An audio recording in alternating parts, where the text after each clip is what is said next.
Hello. Hello. Hello. Hello.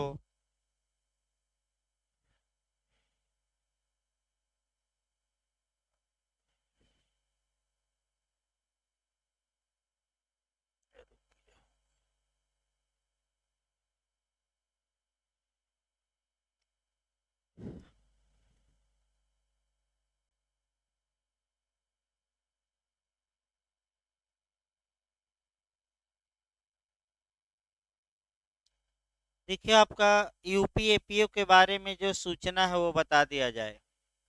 UP APO आपका अभी 15 दिसंबर के बाद आएगी। कुछ आपका टेक्निकल कारणों से आपका कुछ मन विसंगतियां हैं आपका विज्ञापन में जो आयोग में आया है। तो आयोग उस पर स्पष्टीकरण राज्य सरकार से मांगा है। और जब राज्य सरकार का जवाब आ जाएगा उसके एक हफ्ते या 1 हफ्ता या 10 दिन बाद आयोग निकालता है प्रक्रिया जारी करके। तो ये मानकर चला जाए कि राज्य सर 15 तारीख के बाद ही संभावना है। पहले ये संभावना थी कि 15 दिसंबर के पहले आ जाएगा, लेकिन अब जो मैंने कल पता कराया गया उस हिसाब से आपका 15 दिसंबर के बाद ही आ पाएगा। तो हो सकता है 20-25 मैंने दिसंबर लास्ट तक आए, तब तक पुलिस एक्ट निपटा देना है। यानी कि प्रयास ये करना है कि आपका वैकेंसी आते आते कम से कम एक सब्जेक्ट एपीओ का हो जाए आपका पुलिस एक्ट।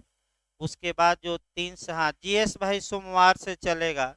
आपको टाइम बताया जाएगा। जीएस कई लोग मांग कर रहे हैं, तो सोमवार से जीएस चला जाएगा। अध्यापकों से बात चल रही है, 1-2 दिन में समय बताया जाएगा। और सुबह वाला बैच अभी आपका संडे तक बंद रहेगा। कुछ कारणों से संडे तक सुबह वाला बैच बंद रहेगा, आज चला था। और मंडे से आपका सुबह वाला बैच भी चलेगा जो रेगुलर बैच था। तो देखिए, पुलिस एक फिर एक बार 2-4 मिनट दोहराना पड़ेगा तब आगे बढ़ा जाए। पुलिस अधिनियम के बारे में अभी 2 लेक्चर आपका हुआ है और जो 2 लेक्चरों में क्या क्या बताया गया है वह एक बार हम बता दें, उसके बाद आपका मैंने आगे बढ़ा जाए। देखिए, आपका ये बताया गया था कि जो पुलिस प्रशासन और अपराध नियंत्रण है ये स्टेट का विषय है, राज्यों का विषय है। और सामान्यतः इस पर कानून बनाने का अधिकार राज्यों को प्राप्त है। तो अब ये जो क्वेश्चन बन सकता है कि राज्य सूची का एंट्री नंबर कौन है जहाँ की पुलिस प्रशासन के बारे में प्रावधान किया गया है। तो राज्य सूची का लिखवाया भी गया था आपका पिछले लेक्चर में। प्रविष्टि नंबर जरूर याद करके जाइएगा, कितना है 2। ये कम से कम ये याद करके जाइए। इसके बाद आपका जो पुलिस अधिनियम हम लोग पढ़ रहे हैं वह 1861 का ही है। फिर थोड़ा उत्तराखंड से भी को रिलेट कर लिया जाए। उत्तराखंड ने 2007 ईस्वी में अपना अलग पुलिस एक्ट बना लिया जिसका नाम उत्तराखंड पुलिस अधिनियम 2007 है। लेकिन यूपी ने अब तक चूंकि नया पुलिस अधिनियम बनाया ही नहीं है, अतः ऐसी दशा में जो पुराना पुलिस एक्ट है जो अंग्रेज बनाकर चले गए 1861 में, वहीं हम लोग आज पढ़ते हैं। ये कानून 22 मार्च, ये डेट पूछा जा सकता है, 22 मार्च 1861 को इसका निर्माण हुआ। इसी तारीख को यह लागू भी हो गया। और किस गवर्नर जनरल ने इस पर एसेंट दी वो भी एक पन्ना लिखवाया गया था उसमें। तो 22 मार्च को किस गवर्नर जनरल ने? Lord Canning. इसके बाद आपका ये बताया गया कि संघ ने कानून तो बना दिया, लेकिन चूंकि पुलिस प्रशासन राज्यों का कार्य है, अतः इस कानून को लागू करना राज्यों पर छोड़ दिया गया। और राज्यों पर छोड़ दिया गया, राज्य चाहें तो पूरी तरह लागू करें या अर्ध रूप से, या बिना संशोधन के, या संशोधन करके। ये जो पुलिस अधिनियम है इसकी धारा 46 हमें बताती है कि इसकी परिधि या एरिया, यानी कि इस कानून को इन्फोर्स करना ये किसके अधिकार क्षेत्र में है? राज्यों। अब धारा 46 जो है वह ये भी बताती है कि राज्य चाहे तो इस कानून को और अच्छे से लागू करने के लिए रूल या नियम बना सकते हैं। तो उत्तर प्रदेश राज्य ने नियम बनाया है और उसका नाम है उत्तर प्रदेश पुलिस विनियम 1861, यानी कि इंग्लिश में उत्तर प्रदेश पुलिस रेगुलेशन 1861। यानी कि जब आपका धारा कहे, फिर एक बार समझिए, संघ ने जो पुलिस अधिनियम बनाया है उसमें अध्याय या चैप्टर नहीं है, न ही पार्ट या भाग है, केवल सेक्शन है। तो पहला क्वेश्चन, कितने सेक्शन है? तो टोटल 47 सेक्शन है। यानी कि पुलिस अधिनियम जो हम लोग पढ़ेंगे उसमें केवल और केवल कितनी धाराएं पढ़नी है? 47। इन 47 धाराओं से 7 क्वेश्चन बनते हैं, 7 या 8, माने पुलिस अधिनियम से 15 आएंगे तो यहाँ से 7 क्वेश्चन बनते हैं। क्योंकि उत्तराखंड में नियम या रूल पढ़ना नहीं था, नहीं तो वो भी पढ़ाया जाता, केवल सेक्शन पढ़ना था। लेकिन उत्तर प्रदेश में आपको सेक्शन के साथ आपका रेगुलेशन भी पढ़ना है जो राज्य सरकार ने बनाया है। तो उसको देखा जाए, उत्तर प्रदेश सरकार ने 1861 में रेगुलेशन बनाया जिसमें कि आपका 37 चैप्टर हैं और 554 पैरा है। तो अगर रेगुलेशन में कहा जाए तो याद रखिए इसका मतलब पैरा, माने धारा नहीं, क्या मानेंगे? पैरा। और जो अधिनियम कहा जाए इसमें धारा दिया है। तो अधिनियम में धारा लिखा रहेगा और जो आपका रेगुलेशन है जो उत्तर प्रदेश सरकार ने बनाया है उसमें सेक्शन न देकर पैरा रहेगा। यानी कि 554 पैरा है और इसमें 7 या 8 क्वेश्चन आते हैं और इसमें आपका लगभग 250 से 300 पैरा हम पढ़ाएंगे। अब ये है कि भाई देखिए, अब तक के इतिहास में तो इन्हीं पैराओं से क्वेश्चन आपका बना है, चाहे पिछली बार हो या कोई भी हो। लेकिन हो सकता है कि पैरा से एक दो क्वेश्चन आपको न आए, ये भी हो सकता है कि भाई 554 पैरा तैयार करना संभव नहीं है क्योंकि 300 ही लगभग पढ़ाए जाएंगे और हो सकता है कि एक दो क्वेश्चन बाहर भी चला जाए, लेकिन अब तक गया नहीं है। लेकिन आयोग हो सकता है फालतू क्वेश्चन आजकल ज़्यादा बन रहे हैं तो फालतू बना देगा, तो एक दो क्वेश्चन बाहर जा सकता है। लेकिन फिर भी 15 में आपका प्रयास रहना चाहिए कि 13 क्वेश्चन हर हाल में सही हो। अगर 13 से कम होता है तो भाई आपका प्री से ही बाहर हो जाने का पूरा चांस है। तो ऐसा रटवाया जाएगा जैसे उत्तराखंड में रटवाया गया। भाई खुशी की बात है कि कोचिंग के लोग ला में आपका ज़्यादा किए हैं। कहीं के भी लड़के से अगर पूछा जाए तो 70-80 तक पहुंचा है और यहाँ के लोग माने ज़्यादातर लोग 90% लोग 90 के ऊपर है। तो वहीं 10% लोग ही थोड़ा कमज़ोर थे। वहीं आपका तो यूपी एपीओ में हम प्रयास करेंगे कि वो 10% जो छूट रहा है, मैंने जो लोग कमज़ोर हैं 10% में, उनको भी इस बार बेड़ा पार हो और उनके लिए भी मैंने अच्छा पढ़ाया जाए ताकि आपका रटवा दिया जाए। यानी कि जो भी सेक्शन, जैसे पिछली बार उत्तराखंड में 20 दिन रटवाया गया और एकदम लोग कह रहे थे कि भाई एकदम दिमाग में ये पीड़ित परतकर योजना, तो ये जैसे जैसे आप बताए थे एकदम हूबहू आ गया सब में। तो भाई इस बार भी अभी से लग जाइए, 3-4 माह मिलेगा समय और 3-4 माह में सिलेबस कम है एपीओ का और आपका, और अच्छे से लगिए ताकि इस बार कोई जो कमी थी वो दूर हो जाए। और आराम से पढ़ाया भी जा रहा है, रेगुलर बैच में पढ़ाया जा रहा है। लास्ट में जब 20-25 दिन बचेगा एग्जाम का तब स्पेशल बैच चलाया जाएगा, क्रैश कोर्स, अभी नहीं। तो हम प्रयास करेंगे कि एक बार अच्छे से छोटी छोटी बातें सबको बताया जाए और उसके बाद जब क्रैश कोर्स चले तो उसमें सभी लोग रट्टा मारे रहे और बताते रहे, जैसे कि उत्तराखंड में ज्यादा लोग बताए। एकदम जैसे ही बोला जाता था लोग तुरंत जवाब देते थे।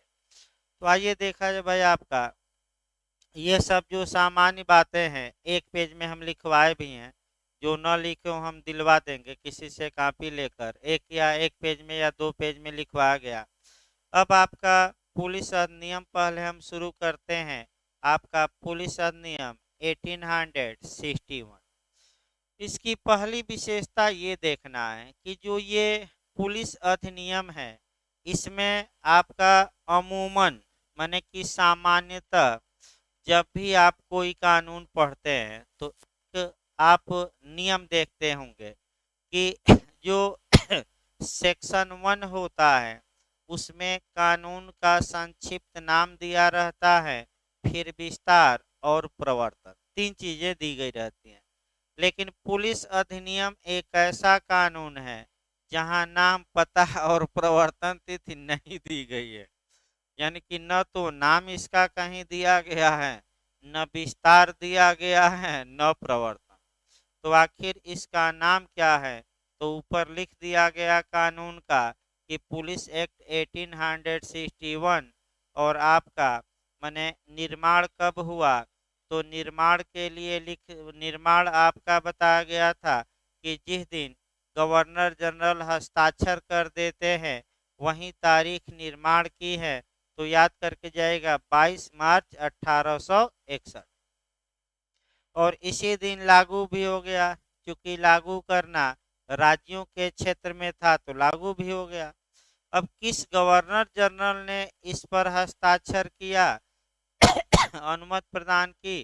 तो वह याद रखिएगा पूछा जा चुका है, लॉर्ड कैनिंग। आईपीसी पर भी किसने अनुमति प्रदान की? इसी गवर्नर जनरल ने 6 अक्टूबर 1860 को, लॉर्ड कैनिंग ने। ये बातें हम 2 दिन में बताए थे, थोड़ा और बातें बताए थे फालतू बातें, यानी कि फालतू बातें मैंने जो आपका कंपटीशन से मतलब नहीं है। लेकिन आज जो बातें बताई गई शॉर्टकट में, इससे जरूर कंपटीशन से मतलब है। तो पहला नियम ये निकाल लेना है कि इसमें न तो नाम कहीं दिया है, न विस्तार और न प्रवर्तन तिथि। हाँ जरूर ये 46 में है कि लागू करना किसके अधिकार में होगा, स्टेट के। परिधि वो बताया जाएगा और डिटेल में। जब भी कोई कानून पढ़िए तो सबसे पहले उसका प्रियम्बल पढ़ा जाता है। प्रियम्बल यानी कि प्रस्तावना या उद्देशिका। एकदम कानून शुरुआती दौर से शुरू किया जा रहा है, फिर बता दिया जाए भाई नए लोग भी काफ़ी हैं और 60 नोटिस पर आ गए हैं नए लोग, क्योंकि समय अभाव के कारण आपका क्लास बंद है, ये भी सूचना नहीं जा पाई थी। इसके लिए भाई हमें भी खेद है कि व्यस्तता के कारण ये भी सूचना हम नहीं दे पाए कि क्लास बंद रहेगी। लोग आकर लौट जाते थे आपका, इसके लिए हम खेद व्यक्त करते हैं, कोई ये नहीं है। लेकिन अब क्लास आपका रेगुलर चलेगी और सुबह वाली फिर एक बार बताया जाए सोमवार से चलेगी। आइए सबसे पहले प्रियम्बल पढ़ा जाता है और एक क्वेश्चन को रिलेट करके प्रियम्बल से जरूर निकालना है। और आपका अभी बिहार एपीओ में भी पूछा गया था। तो देखिए आपका किसी भी कानून की जो प्रियम्बल या प्रस्तावना या जो उद्देशिका होती है उस पर थोड़ा गौर किया जाए। समय है तो हम डिटेल में पढ़ा रहे हैं, समय नहीं रहता तो इतना डिटेल में नहीं चलता। प्रियम्बल आपका क्यों दिया जाता है? तो जहाँ तक उद्देशिका की या प्रस्तावना की बात है, प्रस्तावना उन लक्ष्यों को, उन उद्देश्यों को, उन पर्पजों को बताती हैं जिन लक्ष्यों की पूर्ति के लिए कोई कानून बनाया जाता है। जैसे कि संविधान की उद्देशिका है, गागर में सागर कही जाती हैं, संविधान की कुंजी कही जाती है, की कही जाती है। अभी बिहार में पूछा भी गया था कि संविधान की कुंजी किसे कहा जाता है? तो भारतीय संविधान के उद्देशिका। और सुबह के बैच में संविधान शुरू भी हुआ है, अभी तो आपका 1-2 लेक्चर ही हुआ है और उद्देशिका बताई ही जाएगी डिटेल में। अब ये आया कि यानी कि किसी भी कानून का जो प्रियम्बल होता है वह उसका की कहलाता है, कुंजी कहलाता है। उसमें वह लक्ष्य दिए रहते हैं जिन लक्ष्यों की प्राप्ति के लिए कानून बनाया जाता है। जैसे कि हमारा संविधान किन लक्ष्यों की प्राप्ति के लिए बनाया गया, ये प्रियम्बल में स्पष्ट रूप से वर्णित है। अगर कोई विद्वान हो और कहा जाए कि संविधान का क्या उद्देश्य है, तो पूरा वह संविधान न पढ़े, केवल उद्देश्य का पढ़ ले, तो वह एक आपका रफ आइडिया निकाल लेगा कि संविधान में कौन अच्छी अच्छी बातें होंगी या संविधान कैसा होगा। इसीलिए प्रियम्बल को हम क्या कहते हैं, कुंजी। अब ये नहीं कि आ जाए अब कहीं दोबारा रिपीट करे तो गलत हो ये क्वेश्चन। उसी प्रकार आपका जो पुलिस अधिनियम है उसका प्रियम्बल क्या कहता है। अब देखिए देखिए क्या, पुलिस को पुनर्गठित करना, यानी कि पहला जो लिखवा जाएगा भाई, अभी लिखिए ना, इसको लिखवा जाएगा अभी आपका, पढ़ा पढ़ा कर और पुनः लिखवा भी जाएगा साथ साथ। पुलिस को पुनर्गठित करना, पुनर्गठित का मतलब ये हुआ कि एक जगह माने नए सिरे से इसको गठित किया जाए। तो जहाँ तक पुलिस व्यवस्था की बात है, अंग्रेजों के ज़माने के पहले मुस्लिम शासन काल में दीवान इत्यादि होते थे, लेकिन अंग्रेजों ने सोचा कि पुलिस वालों का एक स्थापना की जाए पुलिस की, और पुलिस को पुनर्गठित किया जाए और नए सिरे से इसकी रचना की जाए। तो अंग्रेजों ने किया भी, और आज भी पुलिस अंग्रेजी पुलिस से कम नहीं है। और तमाम ऐसे उदाहरण विद्यमान हैं जहां की पुलिस अपने अधिकार का घोर हनन करती है, लेकिन कोर्ट आपका और राज्य सरकार ज़्यादा कुछ कर नहीं पाती। यानी कि रोज मानवाधिकार का वायलेशन कर रही है पुलिस, लेकिन कोर्ट भी अक्षम है कुछ करने में, और सरकार का बरदहस्त प्राप्त है कि आप कुछ भी करिए। यानी कि जब मुख्यमंत्री ही बोल रहा है कि या तो भाग जाओ या ऊपर पहुंचा दिए जाओगे, तो पुलिस का मन तो बढ़ेगा ही कि फर्जी इनकाउंटर करके क्या किया जाए, लोगों को ठोक दिया जाए। ठोक भी रही है। वो अभी नोएडा का ही कांड देखिए, पुलिस वालों ने लूट चोरों को पकड़ा और चोरों से पैसा लेकर छोड़ दिया, और जब ऑडियो वायरल हो गया तब आपका सभी पुलिस वाले बर्खास्त हो गए। यानी कि वहाँ की जो एसओजी टीम थी, स्पेशल ऑपरेशन ग्रुप, वहीं पैसा पर बिक गई और सभी अभी बर्खास्त हुए जैसे ही ऑडियो वायरल हुआ। तो भाई ये जो फ़ोन से आप बात कर रहे हैं ये भी खतरनाक है। कौन टेप कर रहा है कौन नहीं, कोई नहीं जानता, क्योंकि हमारी भी आवाज़ एक दो बार लोग टेप करके दूसरी जगह भेजे, मैंने सही बात है। और हम भी नाराज हुए कि ये भाई गलत बात है, आप हमसे क्या बात कर रहे हैं, ये टेप करके हमारी प्राइवेसी भंग करेंगे कि हम क्या बात कर रहे हैं। तो लोग समझे कि सर फोन एक बार कर दिए तो हमें बहुत मानते हैं, बहुत खास है। तो उसके बाद सर किसी के ना खास है ना आम है, मैं बता दूं, सर सबके साथ समान व्यवहार करते हैं, चाहे राजा हो या रंक हो, और चाहे आपका मैंने अब क्या क्या बताया जाए आगे। तो भाई इसलिए हम भी अब फ़ोन से कहीं भी बात करते हैं तो बड़ी सतर्कता से करनी पड़ती है कि क्या भरोसा कि दूसरे वाला टेप कर रहा हो, है ना, सतर्कता बरतनी चाहिए कहीं भी। आगे चलिए, तो पुलिस को पुनर्गठित करना इस कानून का उद्देश्य है। दूसरा ये है अपराधों का निवारण करना, यानी कि यह कानून इसलिए भी बनाया गया कि जो ऑफेंस हैं, जो अपराध हैं, उनका निवारण किया जाए, अपराधों को रोका जाए, यानी कि अपराधों में कमी लाई जाए। और जो लोग उतावले हैं पप्पू जैसे कि हम अपराध करके ही रहेंगे, उन पप्पुओं पर कंट्रोल किया जाए।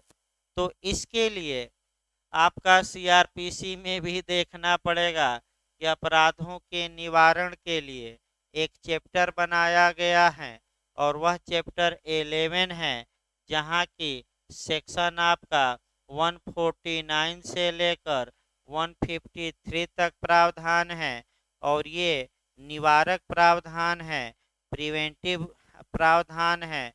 इस चैप्टर का उद्देश्य ही यही है कि आपका अगर कोई व्यक्ति अपराध करने ही वाला है कॉग्निजेबल, तो पुलिस उसको निवारित करे, उसको रोके। तो पुलिस अधिनियम जब भी पढ़िए, फिर बता दिया जाए, पुलिस अधिनियम पढ़ते पढ़ते कम से कम आपका सीआरपीसी एक तिहाई कवर हो जाएगा।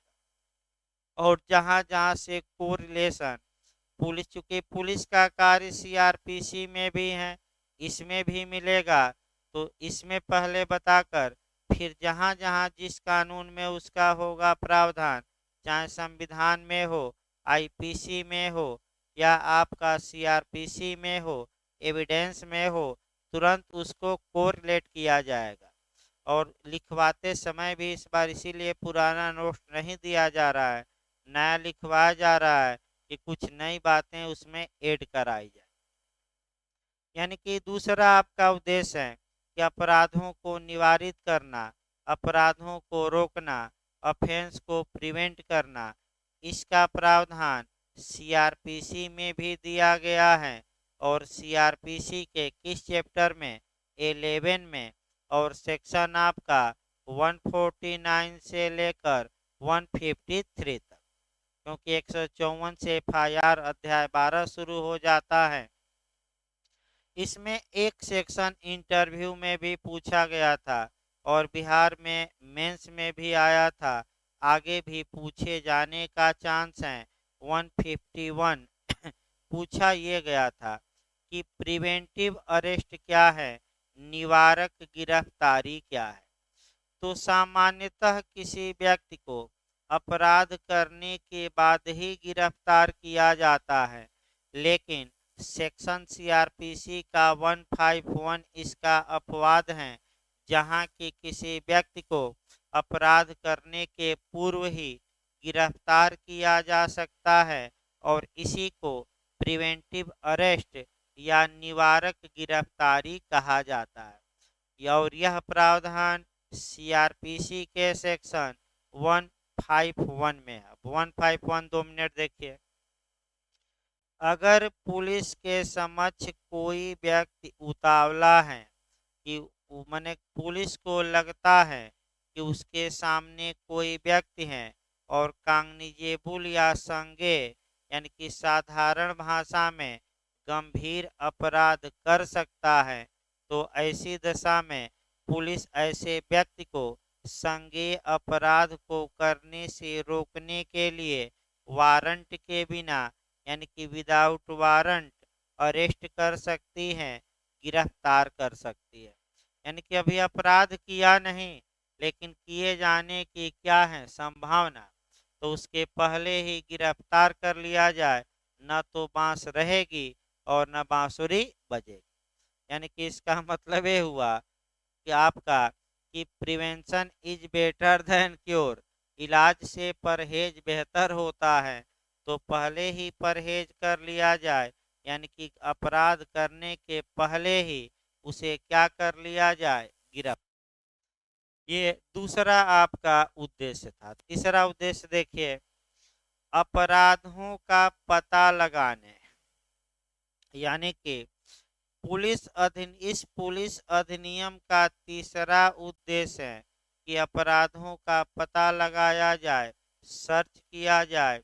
इसका मतलब ये हुआ कि कहाँ अपराध होने वाले हैं, कहाँ अपराधी भगे हैं, इस बात का पता लगाया जाए और इसके लिए पुलिस प्रणाली को सुदृढ़ बनाया जाए। तो एक दिन मैं उदाहरण भी बताया था कि कई देशों की पुलिस की मीटिंग हो रही थी।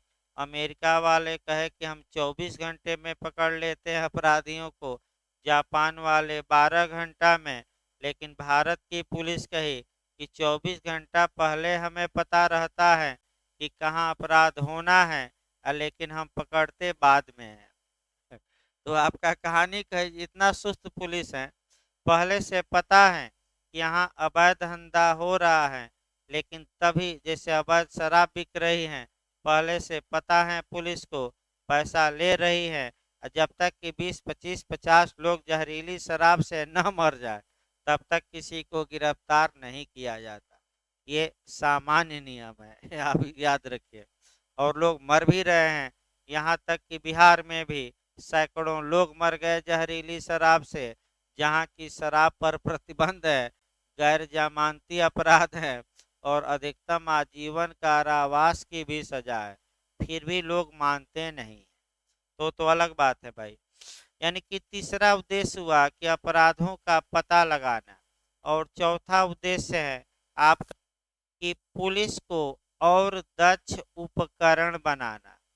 दक्ष का मतलब ये हुआ कि पुलिस को जो है आपका और सक्रिय करना और मजबूत करना, पुलिस मशीनरी मजबूत करना।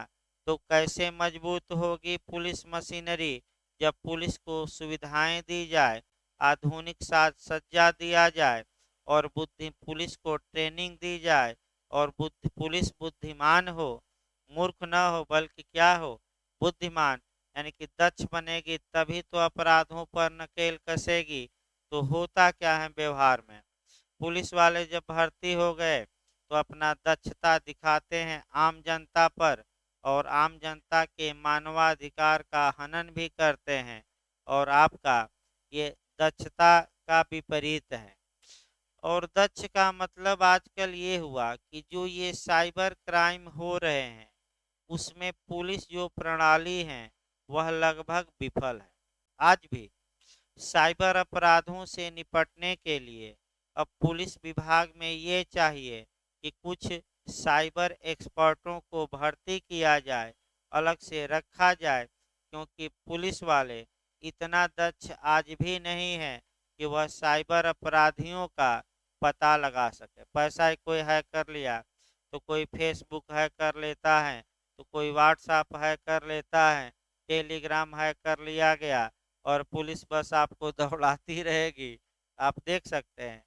तो ये दक्ष, यानी कि अब देखिए क्वेश्चन का मॉडल कि पुलिस अधिनियम 1861 का क्या उद्देश्य है। तो क्या उद्देश्य है? तो चार उद्देश्य हमने बताया, रटिए अभी से। चार उद्देश्य हमने बताए। पहला, पुलिस को पुनर्गठित करना। दूसरा, अपराधों का निवारण करना। तीसरा, अपराधों का पता लगाना। चौथा, पुलिस को दक्ष बनाना, कुशल बनाना। अब इसी में दे देगा तीन उद्देश्य देगा और दे देगा उपर्युक्त सभी। तो आप मार कर आइए उपर्युक्त सभी। लेकिन ऐसा क्वेश्चन अब कम चांस है बनने का। जो क्वेश्चन बनेगा देखिए कि पुलिस अधिनियम का निम्नलिखित में से कौन उद्देश्य नहीं है। तो चार में से तीन उद्देश्य तो इसमें से रहेगा और एक आपका अलग रहेगा, और अलग वाला तभी छांट सकते हैं जब चारों उद्देश्य आपको क्या हो, याद। तो चारों भाई फिर हम एक बार बता रहे हैं, अभी से आज से तैयारी शुरू कर दीजिए। पहला क्या है, पुलिस को पुनर्गठित करना। दूसरा क्या है, अपराधों का निवारण। तीसरा क्या है, अपराधों का पता लगाना। और चौथा, पुलिस को क्या बनाना। अब आइए प्रियम्बल हो गया। तो मैं पहले ही बताया कि न तो नाम है, न गांव है, न पता है, न प्रवर्तन तिथि है। तो तुरंत सेक्शन 1 आया जाए। सेक्शन 1 में इंटरप्रिटेशन क्लॉज है, यानी कि कुछ शब्दों की परिभाषा दी गई। इंटरप्रिटेशन क्लॉज देखिए, सामान्यतः परिभाषा आप या तो धारा 2 में मिलती है या धारा 3 में। यहाँ से भी चूंकि भाई यूपी एपीओ को लेकर केवल हमें नहीं चलना है, जे को भी लेकर चलना है, तो सबसे पहले कोरिलेशन हो जाए और यूपी जे में जो क्वेश्चन बना है उसको देखा जाए। यूपी जे में ये क्वेश्चन बना था कि संविदा अधिनियम की किस धारा में आपका परिभाषाएं दी गई हैं। तो धारा 2। अब जिन जिन धाराओं, जिन जिन कानूनों के जिन जिन धाराओं में परिभाषा या निर्वचन या साधारण स्पष्टीकरण है, लिखवाते समय हम कोरिलेट करके लिखवा देंगे। लेकिन एक लाइन में कम से कम याद रखिए, अगर आपका पुलिस एक्ट पूछे कि परिभाषा किस धारा में, 1 मार्क कराइए। सीआरपीसी पूछे तो 2 मार्क कराइए। एविडेंस पूछे तो 3 मार्कर आइए, और आईपीसी पूछे तो 6 से लेकर 52A तक साधारण स्पष्टीकरण। अगर कॉन्ट्रैक्ट पूछे तो सेक्शन 2, सीपीसी भी पूछे तो सेक्शन 2, टीपीए पूछे तो सेक्शन 3 में है। यानी कि मुख्य मुख्य हम कानून बता रहे हैं जहां जहां की आपकी परिभाषाएं इत्यादि दी गई। अगला बढ़ा जाए आपका निर्वचन खंड का मतलब ये हुआ कि कुछ शब्दों की परिभाषाएं दी गई हैं और एक क्वेश्चन आपका यहाँ से बनना तय है। पिछली बार का भी क्वेश्चन बनाते रहना भाई। इसके पहले बना था कि ढोर या मवेशी में कौन शामिल नहीं है। 4 जानवरों का नाम दिया था, तो कुत्ता एक नाम दिया था, तो कुत्ता जानवर या ढोर या एनिमल या मवेशी। ढोर माने जानवर। अब ये नहीं कि ये ढोल समझ लीजिएगा जो पीटा जाता है, ढोल ना समझिए बाजा वाला। ढोर मतलब एनिमल। कई लोग ढोल पढ़ते हैं, कई लोग फोन करके पूछते हैं कि ये ढोर क्या है। तो ढोर अब समझ लीजिए मैंने जानवर। तो जानवर में सभी जानवरों को जानवर ये कानून नहीं मानता। कुत्ता भी जानवर है लेकिन पुलिस एक्ट उसे जानवर की श्रेणी में नहीं रखता। अब आगे देखिए भाई आपका, तो निर्वचन खंड शुरू किया जाए। देखिए आपका इसमें 2 क्वेश्चन आपका बना है भाई। आपका 2-3 तो हम बताते रहेंगे बीच बीच में, लेकिन कानून शुरू किया जाए। देखिए धारा 1 निर्वचन खंड, जब तक कि कोई बात विषय या संदर्भ में ऐसे अर्थान्वयन के विरुद्ध न हो, इस अधिनियम में निम्नलिखित शब्दों और पदों का वही अर्थ होगा जो उन्हें दिया गया है।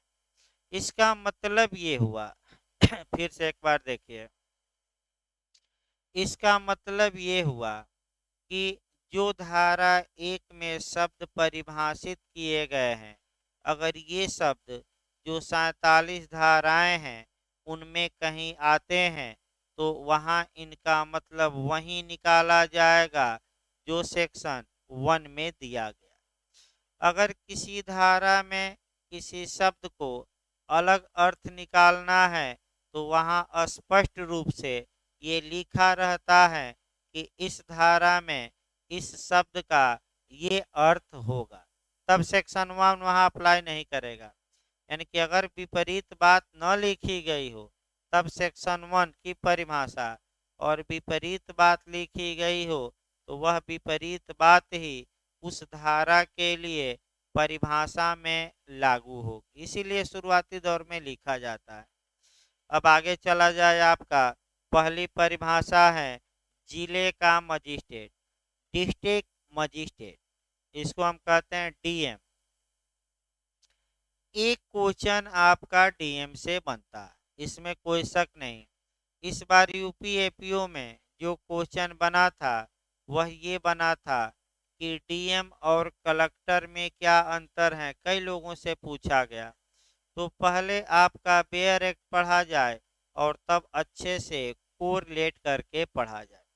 और आपका कोरिलेशन होगा ज़्यादा, सीआरपीसी से भी होगा, पुलिस एक्ट से भी होगा। तो एक एक करके लिख कर ही समझा जाए। देखिए भाई आपका जिले का मजिस्ट्रेट, पहले बेयर एक्ट की भाषा लिख लिया जाए। जिले का मजिस्ट्रेट से वह मुख्य अधिकारी अभिप्रेत है जिस पर जिले के कार्यपालिका प्रशासन का भार हो। यानी कि जिस व्यक्ति पर, जिस अधिकारी पर जिले के किसका भार हो, कार्यपालिका, कार्यपालिका कह सकते हैं, शासन का भार हो, एग्जीक्यूटिव का भार हो, दायित्व हो, वही अधिकारी क्या कहलाएगा, डीएम या जिला मजिस्ट्रेट। अगला शब्द देखिए, और जो मजिस्ट्रेट की शक्तियों का प्रयोग करता है, चाहे ऐसे कार्यपालिका प्रशासन से भारित मुख्य अधिकारी किसी भी अभिधान से ज्ञात हो। अभिधान न आए तो लिख लीजिए नाम से। इसका मतलब ये हुआ आपका कुल मिलाकर कि जो व्यक्ति मजिस्ट्रेट की शक्तियों का प्रयोग करता है, भले ही उसका नाम जिले का मजिस्ट्रेट न हो, कुछ और लिखा जाए, वह व्यक्ति भी जिले का मजिस्ट्रेट माना जाए। तो तुरंत आपको दिमाग में लाना चाहिए कि क्या कोई ऐसा भी व्यक्ति है जो जिले का मजिस्ट्रेट तो नहीं कहा जाता, लेकिन जिले के कार्यपालकीय प्रशासन का भार उस पर होता है। तो वह है कमिश्नर। मैं बता दूं, जो कमिश्नर होते हैं आपका, वह महानगर क्षेत्रों में होते हैं, और कमिश्नर आपका पुलिस अधिकारियों को ही बनाया जाता है। लेकिन जहां कमिश्नरी सिस्टम है, कमिश्नर है, वहां वह मजिस्ट्रेट की भी शक्तियों का प्रयोग करते हैं। यानी कि फिर एक बार देखिए, जिले का मजिस्ट्रेट हमने बताया, हमने ये भी बताया कि भले नाम कुछ भी हो, अभिधान माने नाम, भले किसी नाम से ज्ञात हो, अगर कोई अधिकारी है और उस पर जिले के प्रशासन का भार, कार्यपालकीय, न्यायिक नहीं, कौन सा, कार्यपालकीय प्रशासन का भार अधिरोपित किया गया है, तो वह भी जिले का मजिस्ट्रेट इस कानून के तहत माना जाएगा। तो भाई कौन सा ऐसा व्यक्ति है जो जिले का मजिस्ट्रेट तो नहीं कहलाता, लेकिन पूरे जिले को अपने कंट्रोल में रखता है? तो जहां आपका मेट्रोपॉलिटन एरिया है, जहां महानगर क्षेत्र है, वहां पुलिस अधिकारियों को कमिश्नर या आयुक्त बनाया जाता है, और वे पुलिस अधिकारी आपका कार्यपालक मजिस्ट्रेट की सभी शक्तियां रखते हैं, भले उनका नाम क्या हो, कमिश्नर। तो अब आपका कमिश्नरी सिस्टम आपका उत्तर प्रदेश में भी शुरू हो चुका है, और अब आपका आयुक्त बनाए जाते हैं। देखिए शहर एक तो लखनऊ है, नोएडा, कानपुर, और भी एक दो शहर, चार शहर शायद थे, देखिए हमें याद नहीं आ रहा है। लखनऊ, नोएडा, कानपुर, चार या पांच शहरों में कमिश्नरी माने महानगर उनको बनाया गया, माने, और जहाँ की कमिश्नर होंगे, तो कमिश्नर आपका जिला मजिस्ट्रेट भी माने जाएंगे। आइए अब देखा जाए जिला मजिस्ट्रेट और कलेक्टर में क्या अंतर है, इसको हम लिखवा देंगे दो लाइन आगे। देखिए व्यक्ति एक होता है जब वह जिले के कार्यपालकीय प्रशासन को संभालता है, तो वह जिले का मजिस्ट्रेट या डीएम या डिस्ट्रिक्ट मजिस्ट्रेट कहलाता है। और वही व्यक्ति जब रेवेन्यू के मामले को देखता है, यानी कि भू राजस्व के मामले को देखता है, तो वहां उसे डीएम न कहकर कलेक्टर कहा जाता है। फिर इसको समझिए, व्यक्ति एक होता है जब वह कार्यपालिका प्रशासन को देखता है, तो उसे डीएम, और जब भू राजस्व का मामला है तो उस मामले में उसे कलेक्टर कहा जाता है। लेकिन व्यक्ति क्या होता है, एक। उसी प्रकार पूछा जाता है कि जब कचहरी में आप लोग जाएंगे तो जिला एवं सत्र न्यायालय लिखा है, डिस्ट्रिक्ट एंड सेशन कोर्ट लिखा है, तो वे दोनों क्यों लिखा है? तो फिर आपका जवाब होना चाहिए कि व्यक्ति एक होता है जब वह न्यायाधीश सिविल मामला देखता है तो जनपद न्यायाधीश कहलाता है, और वही व्यक्ति जब क्रिमिनल मामला देखता है तो सत्र न्यायाधीश कहलाता है। लेकिन व्यक्ति क्या है, एक। इसीलिए बोर्ड लगा रहता है जिला एवं सत्र न्यायालय याद रखिएगा। तो अब ये जो जिले का मजिस्ट्रेट है, ये करता क्या है, इसका कार्य क्या है, और इसके कर्तव्य क्या है? तो जो जिले का मजिस्ट्रेट है, इसका पहला मुख्य पॉइंट याद रखना है कि जो पुलिस प्रशासन होगा उस पर जनरल कंट्रोल या साधारण नियंत्रण ये जिले का मजिस्ट्रेट ही करेगा।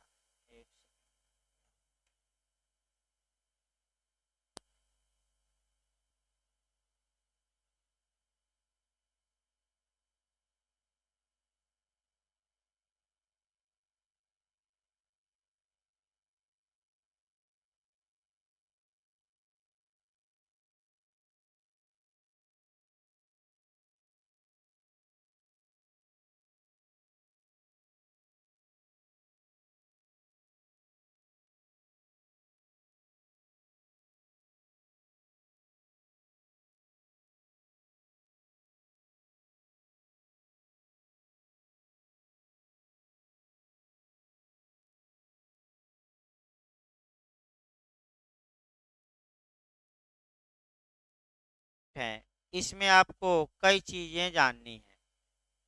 और पहला जो चीज़ पूछा जाता है, जीएस में भी आजकल पूछा जा रहा है कि जो जिले का कार्यपालिका का प्रशासन होता है, एग्जीक्यूटिव का जो एडमिनिस्ट्रेशन होता है, उस पर जनरल कंट्रोल यानी कि सामान्य कंट्रोल कौन रखता है, तो वह जिला मजिस्ट्रेट रखता है, डीएम। और विशेष कंट्रोल कौन रखता है, एसपी या पुलिस अधीक्षक।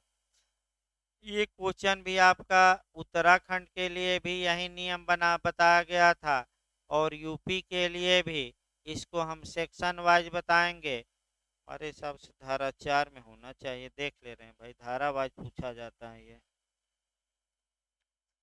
हल्का सा मिस कर रहा है, सेक्शन भाई 4 में होना चाहिए वैसे, लेकिन एक बार देख लेना। हाँ सही भाई, सेक्शन 4 के सेकंड पैरा में देखिए, ये जो अब जो भी बात कही जाएगी आपका मनमाना नहीं, या तो पैरा से उठाकर या किसी सेक्शन से, तो सेक्शन 4 का पैराग्राफ सेकंड ये बताता है कि जिले में जो पुलिस प्रशासन होगा उस पर जनरल कंट्रोल किसका होगा, डीएम का। और स्पेशल कंट्रोल किसका होगा, एसपी। अब डीएम के बारे में 7-8 पॉइंट जानना है। पहले पुलिस एक्ट से, उसके बाद हम सीआरपीसी से बताते हैं। जहां तक पुलिस अधिनियम की बात है, पुलिस अधिनियम में आपका मुख्य रूप से ग्राम चौकीदार को लेकर क्वेश्चन बनता है। जहां जहां की उत्तराखंड में आपने पढ़ा था ग्राम रक्षक, उत्तराखंड के लिए आपने पढ़ा था ग्राम रक्षक। तो अब ये चूंकि पुराना कानून है, तो यहाँ ग्राम रक्षक नहीं, यहाँ हमें क्या पढ़ना है, ग्राम चौकीदार। तो ग्राम चौकीदार की नियुक्ति भी डीएम करते हैं, उसको निलंबित भी डीएम करते हैं, बर्खास्त भी डीएम ही करते हैं, और ग्राम चौकीदार पर कंट्रोल भी डीएम ही करते हैं। ये क्वेश्चन भी यूपी एपीओ में आ चुका है। जैसे ही ग्राम चौकीदार आए कि कौन नियुक्त करेगा, कौन बर्खास्त करेगा, कौन कंट्रोल करेगा, तो अब उत्तराखंड न मार दीजिएगा। अब जो बीत गई वो बात गई, अब नए सिरे से लगना है। ये नहीं कि दिमाग में उत्तराखंड में अलग था, मैं कोरिलेट इसीलिए कर रहा हूँ कि वहां से अब थोड़ा दिमाग हटाइए। उत्तराखंड में ये सब कार्य अब एसपी को सौंप दिया गया, पुलिस अधीक्षक को। लेकिन उत्तर प्रदेश में आज भी ये सब कार्य किसका है, जिला मजिस्ट्रेट। अब हो सकता है नया कानून कभी बने तो भाई आपका। तो एक तो ग्राम चौकीदार हो गया, ग्राम चौक, हाँ, जिला मजिस्ट्रेट जिले का सबसे बड़ा प्रशासनिक अधिकारी होता है, ये भी याद रखना है। जैसे कि पुलिस का जिले में एसपी होते हैं, तो कार्यपालक प्रधान कौन होता है सबसे बड़ा, जिला मजिस्ट्रेट। जिला मजिस्ट्रेट की नियुक्ति से लेकर और तमाम बातों के लिए हमें सीआरपीसी में जाना पड़ेगा। और जहाँ जहाँ डीएम है वहाँ वहाँ हम एकत्र कर रहे हैं। एक तो आपका डीएम की नियुक्ति करा दीजिए, तो सीआरपीसी की धारा 20 हमें पढ़ना है। इसके बाद आपका वारंट के बिना जितने भी गिरफ्तार व्यक्ति किए जाएंगे, पुलिस उसकी सूचना डीएम को देगी। ये कई बार पूछा है किस धारा में, सीआरपीसी के 58 में दिया है। इसके बाद आपका 129 से लेकर 132 हम बताएंगे। इसके बाद आपका 133 में भी डीएम साहब भी कार्य कर सकते हैं, 144 ए में भी, 145 से 148 में भी कर सकते हैं। यानी कि 144, 144 छूट गया, 144 में भी डीएम साहब हैं। 100 आपका, इसके बाद आपका सीआरपीसी की धारा 107 से लेकर 110 तक में भी डीएम साहब आ जाएंगे। और इसके बाद आपका 365, यानी कि जब भी सत्र न्यायालय या सीजीएम कोई निर्णय देता है, तो उस निर्णय की एक कॉपी किसको भेजेगा, देख लीजिए भाई, सीआरपीसी में सही है ना, सेक्शन देखना है भाई, कई दिन हो गया ना, तभी आपका धीरे धीरे 1-2 दिन में आदमी पूरे फार्म में आ जाएगा। 1-2 दिन लगता है भाई आपका। देखिए बोलने में भी मैंने अभी बहुत ज़्यादा लंबा लंबा क्लास नहीं चल सकता है। देख लेते हैं भाई एक बार। हाँ, सत्र न्यायालय द्वारा, ठीक है भाई, आपका डीएम को भेजना। 3 ये यूपी में आ चुका है क्वेश्चन। फिर एक बार देखिए, अब जिले का मजिस्ट्रेट के बारे में थोड़ा डिटेल में देखिए। जो जिले का मजिस्ट्रेट होता है भाई, जिले का लॉ एंड ऑर्डर बना रहे, विधि और व्यवस्था जिले की बनी रहे, इसकी जिम्मेदारी डीएम या डिस्ट्रिक्ट मजिस्ट्रेट या जिला मजिस्ट्रेट पर ही होती है।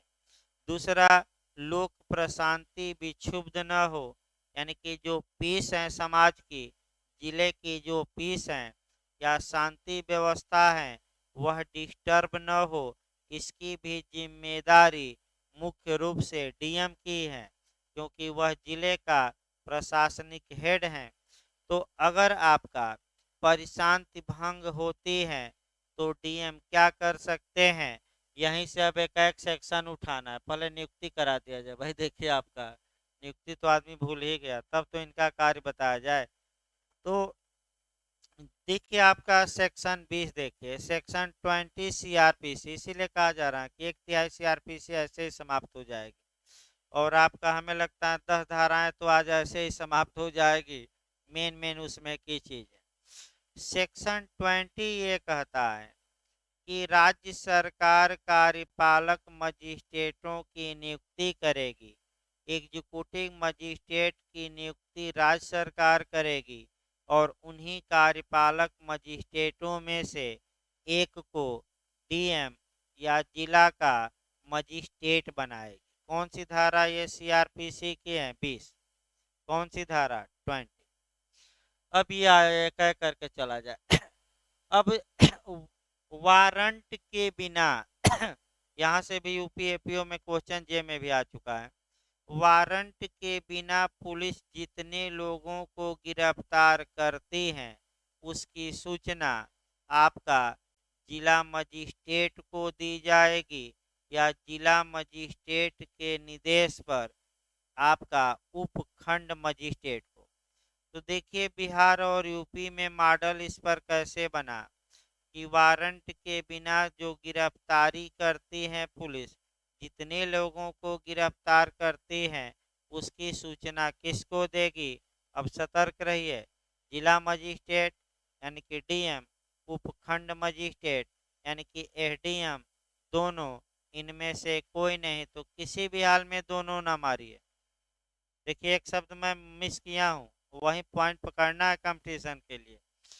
किसको सूचना दी जाएगी? फिर बेरेक देखिए, जिला मजिस्ट्रेट या जिला मजिस्ट्रेट के निर्देश पर डायरेक्शन दे, तब आपका एसडीएम को, यानी कि डीएम या जिला मजिस्ट्रेट के निर्देश पर एसडीएम को।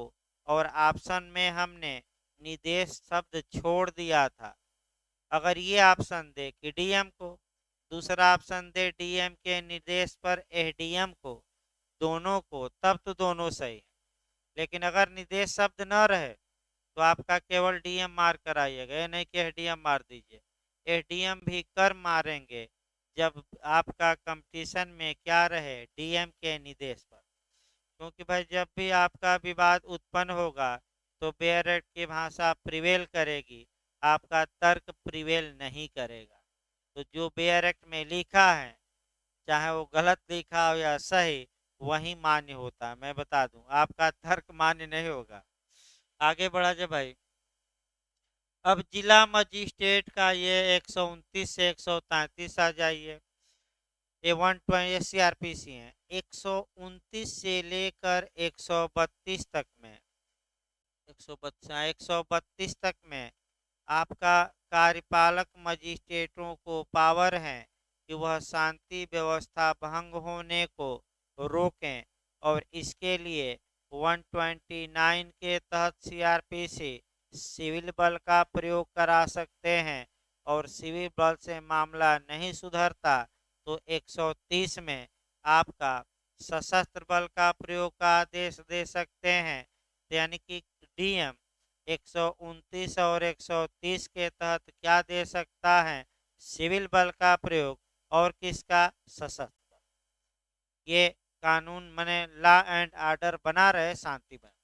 इसके बाद आपका अगर न्यूसेंस को या आपका लोक उपताप को हटाने के लिए सशर्त या कंडीशनल ऑर्डर डीएम दे सकता है 133 में। और आपका पीटी परेड को रोकना है, प्रशिक्षण को तो 144 में। और आपका जल और थल के उपयोग या सीमा का विवाद हो, वहां भी डीएम कूद जाएंगे 145 से। कहाँ तक धाराएं? 148। और लोक न्यूसेंस के अर्जेंट मामलों में भी डीएम आदेश दे सकता है। यानी कि कहते हैं ना आप लोग, धारा 144 लागू हो गई, यानी कि 5 या 5 से अधिक व्यक्ति एक जगह न जुटें, ये आदेश भी डीएम दे सकता है। किस धारा में? सीआरपीसी में 145। इसके बाद आपका यहाँ 2 पॉइंट बचे हैं। अगर डीएम या एसडीएम को लगता है कि कोई व्यक्ति है जो परिशांति भंग कर सकता है या बुरा आचरण कर सकता है, तो उससे प्रतिभूति या गारंटी या सिक्योरिटी मांगी जा सकती है कि गारंटी दो कि तुम ये सब काम नहीं करोगे। तो ये कौन मांग सकता है? डीएम या एडीएम। और आपका यहाँ 365 बताती हैं कि अगर मुख्य न्यायिक मजिस्ट्रेट या सत्र न्यायालय कोई फैसला देते हैं, तो उस फैसले की एक प्रति डीएम को भेजेंगे। यानी कि इसका मतलब ये हुआ कि जो डीएम है वह सर्वे सर्वा है प्रशासन का, लेकिन पुलिस प्रशासन पर आपका जनरल ही कंट्रोल रखता है, क्योंकि स्पेशल कंट्रोल के लिए एक आपका एसपी या पुलिस अधीक्षक को सरकार ने नियुक्त कर रखा है। तो इस प्रकार डीएम समाप्त हो गया। अब आइए डीएम के बाद जो दिया है परिभाषा, जिले का मजिस्ट्रेट के बाद जो परिभाषा दी गई है वह मजिस्ट्रेट दी गई है। अब मजिस्ट्रेट को आया जाए भाई, क्या है मजिस्ट्रेट शब्द के अंतर्गत? यहाँ जो मजिस्ट्रेट शब्द के अंतर्गत वे सब व्यक्ति आते हैं जो इस अधीन, देखिए मजिस्ट्रेट शब्द के अंतर्गत मजिस्ट्रेट की सब या किन्हीं शक्तियों का प्रयोग करने वाले साधारण पुलिस जिले के सब व्यक्ति आते हैं। यानी कि मजिस्ट्रेट शब्द को परिभाषित न करते हुए बस ये कह दिया गया कि जो साधारण पुलिस जिला है, उस पुलिस जिले में जो भी लोग मजिस्ट्रेट के पावर का यूज करते हैं वे सभी मजिस्ट्रेट माने जाएं। तो आखिर मजिस्ट्रेट होते क्या हैं? कार्यपालक मजिस्ट्रेट कहाँ दिया है? तो सब यही धाराएं याद करनी है, और इसमें से केवल डीएम जहां होगा उनको हटा देना है। यानी कि केवल डीएम जहां रहेंगे उनको हम धाराएं क्या करते हैं? हटा देते हैं। और एक आपका 21 धारा जोड़ देते हैं, क्योंकि स्पेशल एसडीएम यानी कि विशेष कार्यपालक मजिस्ट्रेट की, यानी कि जो प्रावधान हमने डीएम के बारे में बताया उसमें कम से कम 3 धाराएं आप हटा दीजिएगा। एक आपका 58 हटा दीजिएगा, एक 144 से सीआरपीसी की, और दूसरा 365 ये हटा देंगे। तो ये जो धाराएं बची हैं इसमें डीएम के साथ साथ कौन भी है सक्षम? एडीएम, यानी कि जो मजिस्ट्रेट हैं। यानी कि मजिस्ट्रेट में तो भाई आपका सभी आ जाएंगे जो मजिस्ट्रेट की शक्तियों का क्या करते हैं? प्रयोग। और उन्हीं मजिस्ट्रेटों में से एक को थोड़ा ऊपर पहुंचा दिया जाएगा। तो ऊपर पहुंचा दिया गया तो क्या बन गया? जिले का मजिस्ट्रेट। और उसके बाद थोड़ा ऊपर पहुंच गया तो कमिश्नर बन गया, यानी कि आपका मंडलायुक्त हो गए। अब वो तो अलग बात है भाई। आगे आपका तो फिर एक बार बैक हो जा भाई। मजिस्ट्रेटों की नियुक्ति सीआरपीसी की धारा 20 के तहत राज्य सरकार द्वारा किया जाता है। इनकी नियुक्ति भी राज्य सरकार, इन पर कंट्रोल भी राज्य सरकार, इनको बर्खास्त भी राज्य सरकार करेगी, इनका ट्रांसफर भी स्टेट गवर्नमेंट ही करती है। लेकिन ये कौन से मजिस्ट्रेट हैं? न्यायिक नहीं, बल्कि कौन से? कार्यपालक। अब ये मजिस्ट्रेट का मुख्य कार्य क्या है?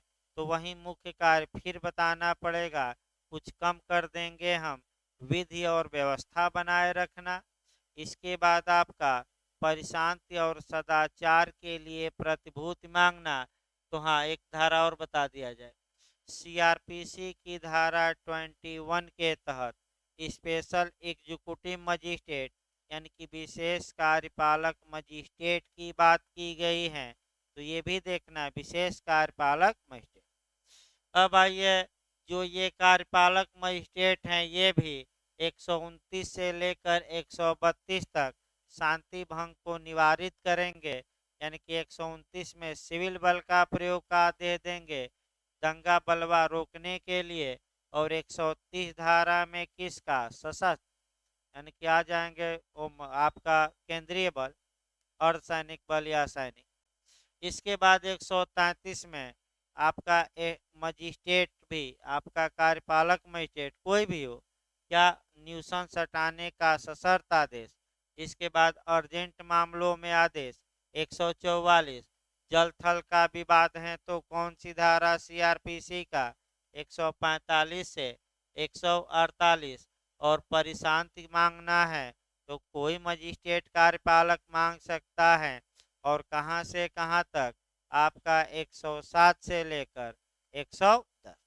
तो फिर एक बार रटिए, 107 में दो सिद्धि होने पर परिशांत के लिए, 108 में अन्य दशाओं में, 109 में आपका सन 107, 108 में राजद्रोहात्मक बातों को फैलाने वालों से, 109 में संदिग्ध व्यक्तियों से, और 110 में बाप नंबरी तो बेटा 10 नंबरी, यानी कि याद रखिएगा 10 नंबरी से, यानी कि हैबिचुअल अपराधी, आदतन अपराधी, आभ्यासिक अपराधी से सदाचार के लिए गारंटी मांगी जाती है सीआरपीसी की किस धारा में? 110। तो सबसे अच्छा कॉम्बिनेशन भी चल रहा है, इधर पुलिस अधिनियम चल रहा है, उधर सीआरपीसी भी चल रही है, और सीआरपीसी भी पढ़िए, पुलिस अधिनियम भी, कॉम्बिनेशन अच्छा रहेगा। उसमें ये रहेगा कि भाई 1/3 तो पूरा हम सीआरपीसी ही बता देंगे, क्योंकि आपका जहाँ जहाँ जो शब्द आएगा और जो पुलिस वो सीआरपीसी में जोड़ा रहेगा, तो वहाँ से ही अटैच करके आपको पढ़ना भी है। तो 15 मिनट का भाई ब्रेक रहेगा, फिर आपका सीआरपीसी चलेगी। हाँ, आपका कल से और समय बढ़ाया जाएगा, आपका धीरे धीरे समय बढ़ाया जाएगा। 15 मिनट बाद भाई आपका, और जो लोग भाई अपना एडमिशन नहीं कराए हैं, एडमिशन आज या कल में करा लें, जो लोग नए लोग हैं। और पुराने लोगों की भी फीस कुछ लोगों की बकाया है तो भाई वो जमा कर दें, सार्वजनिक रूप से कही जा रहा है। भाई जो लोग नए हैं एडमिशन या तो आज ले लें या कल हर हाल में ले लें। उसके बाद भाई डेमो वेमो नहीं दिया जाएगा, हम बता दें। हाँ, चाहे पढ़े ना पढ़े उससे मतलब नहीं, जा